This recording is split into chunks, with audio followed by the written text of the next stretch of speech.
সকলকে স্বাগতম geography tutor Facebook page ও YouTube চ্যানেলে।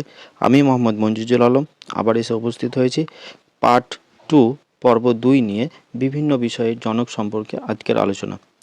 চলো তাহলে দেখে নিই। বীজগণিতের জনক বলা হয় আল খাওয়ারেজমিকে। আধুনিক অর্থনীতির জনক বলা হয় পল স্যামুয়েলসনকে। সমাজবিজ্ঞানের জনক বলা হয় অগাস্ত কোতকে। হিসাব বিজ্ঞানের জনক বলা হয় লুকা প্যাসিওলিকে। চিকিৎসা বিজ্ঞানের জনক বলা হয় ইবনে সিনাকে। দর্শনশাস্ত্রের জনক বলা হয় সক্রেটিসকে। ইতিহাসের জনক বলা হয় হেরোডোটাসকে।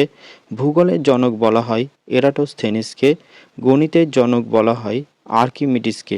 বিবর্তন তত্ত্বের জনক বলা হয় চার্লস ডারউইনকে। সকলকে অসংখ্য ধন্যবাদ সাথে থাকার জন্য। যদি ভিডিওটি ভালো লেগে থাকে তাহলে লাইক, কমেন্ট, শেয়ার করবে।